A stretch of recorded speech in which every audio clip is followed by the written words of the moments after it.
সুপ্রিয় দর্শক, ইংরেজি শুভ নববর্ষের শুভেচ্ছা সবাইকে। আজকে আমি যে দুটো কথা বলবো তা বাংলাদেশের প্রেক্ষাপট নিয়ে। আমি একজন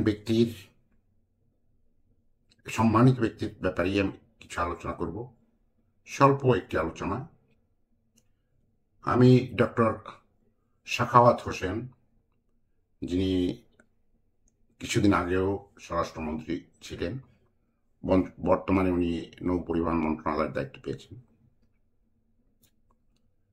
জনাব সাখাওয়াত হোসেন সাহেবকে যে স্বরাষ্ট্র মন্ত্রণালয়ের দায়িত্বটি দেওয়া হয়েছিল, সেটা ছিল অত্যন্ত সময়োপযোগী একটি সিদ্ধান্ত মাননীয় প্রধান উপদেষ্টার এবং উপদেষ্টা পরিষদের এবং তৎসংশ্লিষ্ট সবাই। কিন্তু হঠাৎ করে ওনাকে কয়েকদিনের মধ্যেই ওনার অবস্থান থেকে সরিয়ে অন্য একটা জায়গায় নিয়ে যাওয়া হয়েছে। বর্তমানে উনি ওখানেই রয়েছেন। কারণ হিসেবে যেটা উল্লেখ করা হয়েছে, বস্তুত একটু আমি এটার ব্যাখ্যা দিতে চাচ্ছি। দেখুন, ডক্টর সাখাওয়াত হোসেন সাহেব উনি একজন বিজ্ঞ ব্যক্তিত্ব। আমি ওনাকে ব্যক্তিগতভাবে চিনিও না, জানিও না, কোনোদিন কথাও হয়নি।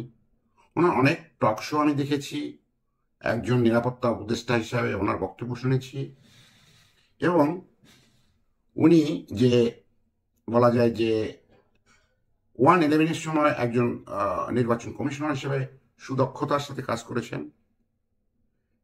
তৎপরবর্তী যেসব দায়িত্ব উনি পেয়েছেন সামাজিক এবং আমাদের রাজনৈতিক প্রেক্ষাপটে, ওনার উপস্থিতি বিভিন্ন টেলিভিশন চ্যানেলে সর্বত্রই আমি নিজে গ্যারান্টি সহ বলতে পারি, সর্বত্রই চেয়েছে একটি অবাধ, একটি সুষ্ঠু নির্বাচন ব্যবস্থা। হয়তো প্রত্যক্ষভাবে উনি বলতে পারেনি, হয়তো ঘুরিয়ে ফিরিয়ে ওই সত্যটাকেই উনি উপস্থাপন করতে চেয়েছে যে এদেশে একটি সুন্দর সাবলীল সরকার আসুক, দেশটা সুন্দর হোক, মানুষ ভালোভাবে থাকুক। এটাই ছিল ওনার মূল লক্ষ্য উদ্দেশ্য। 5ই আগস্টের অভ্যুত্থান বা বিপ্লব যেটাই বলেন, যেটার সাথে আমি নিজেও প্রত্যক্ষভাবে জড়িত ছিলাম, আর আমার 3 সন্তান সহ 1 থেকে 5 তারিখ পর্যন্ত এটা অংশগ্রহণকারী হিসাবে আমিও একজন। এরপরে যে 8ই আগস্টে যে সরকারটি গঠিত হলো, মাননীয় প্রধান উপদেষ্টা হিসাবে আমাদের বিশ্বখ্যাত Nobel laureate doctor Mohammad Yunus সাহেবকে নির্বাচিত করা হলো এবং সৎ ব্যক্তিত্বের অধীনেই, সৎ ব্যক্তিত্বদের নিয়েই গঠিত হলো একটি উপদেষ্টা পরিষদ। এই উপদেষ্টা পরিষদে ওনাকে দেওয়া হলো স্বরাষ্ট্র মন্ত্রণালয়ের দায়িত্ব, যেটা ছিল অত্যন্ত সিগনিফিক্যান্ট এবং সময় উপযোগী একটি পদক্ষেপ। এর কারণ হচ্ছে, দেখুন, আজকে আমরা 3রা জানুয়ারিতে এসে আজও আমরা কিন্তু জননিরাপত্তা নিয়ে ভুগতেছি, জাতি ভুগতেছে, জাতি চিন্তাগ্রস্ত। মানুষ ঢাকা শহরে রাত্র 10টার পরে অনেকে বের হতে ভয় পায়। ছিনতাই হচ্ছে, খুন হচ্ছে, ডাকাতি হচ্ছে, লুটতরাজ হচ্ছে চাঁদাবাজি। এই জিনিসগুলি যে হচ্ছে প্রতিনিয়ত সীমাহীনভাবে, বর্তমান অন্তর্বর্তী সরকারের এটা সবচাইতে বড় ব্যর্থতা। আমি এটা 3টা জায়গায় সরকারকে অবশ্যই গুরুত্ব দিতে হবে। 1, জনমানুষের নিরাপত্তা, যেটার দায়িত্ব স্বরাষ্ট্র মন্ত্রণালয়ের, স্বরাষ্ট্র উপদেষ্টা মহোদয়ের এবং সার্বিক উপদেষ্টা পরিষদের। দ্বিতীয়ত, ভঙ্গুর অর্থনীতি থেকে ধীরে ধীরে, একবারে এটা সম্ভব না, কারণ উনি আমাদের মাফিয়া রানী শেখ হাসিনা, স্বৈরাচারী শেখ হাসিনা, যিনি এই অর্থনীতিকে আইসিইউতে রেখে গেছেন, সেখান থেকে ধীর গতিতে একে একটি সুন্দর গতিতে নিয়ে আসাই দ্বিতীয় দায়িত্ব বলে আমি মনে করি। তৃতীয় দায়িত্বটি হচ্ছে, আমাদের দেশের বর্তমানে যে ধরনের সিন্ডিকেট তৈরি হয়েছে, অর্থাৎ একজন সাধারণ মানুষ তার চাহিদা, কোন সরকার এই দেশে এলো, কে শাসন করলো, সেইটা সাধারণ মানুষ 80% মানুষের কাছে সেইটা গ্রহণযোগ্য নয়। তার কাছে কাঙ্ক্ষিত লক্ষ্য হচ্ছে আমি ন্যায্য মূল্য পাবো, আমি নিরাপত্তা পাবো, আমার সন্তান পড়াশোনা করবে, আমার সন্তান ভালো চাকরি করবে। এই সাধারণ কয়েকটি জিনিস নিয়েই সাধারণ মানুষের মাথায় চিন্তা। সুতরাং ডক্টর এম সাখাওয়াত হোসেন সাহেবকে যে দায়িত্বটি দেওয়া হয়েছিল এবং ওনার একটা বক্তব্যকে কেন্দ্র করে যে হঠাৎ একটি ডিসিশন নিয়ে ওনাকে ওখান থেকে সরিয়ে দেওয়া হয়েছিল, সেটা আমি আমার ব্যক্তিগত চিন্তাভাবনা থেকে, দৃষ্টিকোণ থেকে বলবো অন্যায়। এবং আমি ডক্টর অশোক গুপ্ত,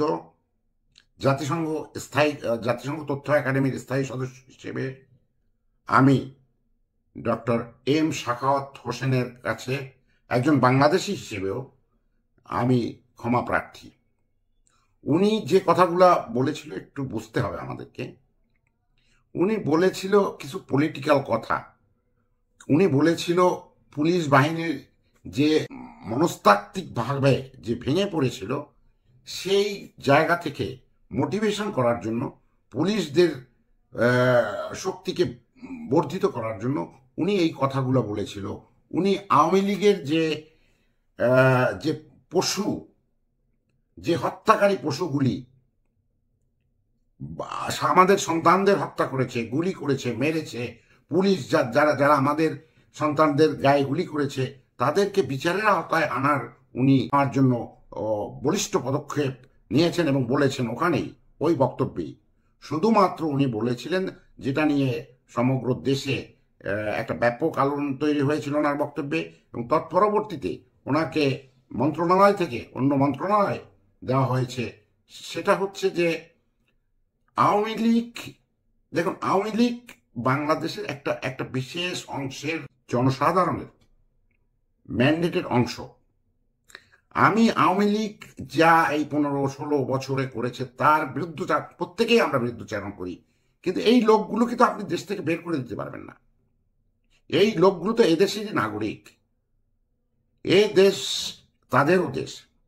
সুতরাং এই অন্যায়কারীদের বিচার করে যারা শুদ্ধ, যারা নিজেদেরকে শুদ্ধতায় পরিণত করে রাজনীতি করতে চায়, তাদেরকে রাজনীতি করার সুযোগ দেওয়ার কথা উনি বলেছেন। এটা আমি মনে করি না এটা অন্যায়।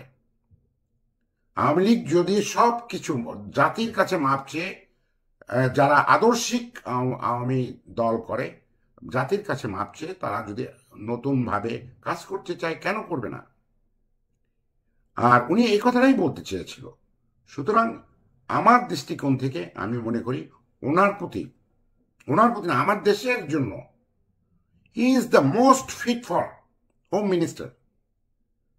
ওনাকে আবারও আমি অনুরোধ করব মাননীয় প্রধান উপদেষ্টার কাছে,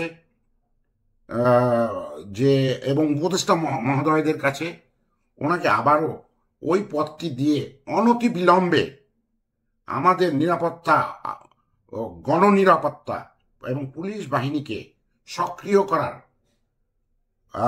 দায়ভার দেওয়া হোক, যাতে করে মানুষ ভয়ের মধ্যে, মানুষ আতঙ্কের মধ্যে, মানুষ নিরাপত্তাহীনতার মধ্যে না ভোগে। সবাইকে আমার ধন্যবাদ। ভালো থাকবেন।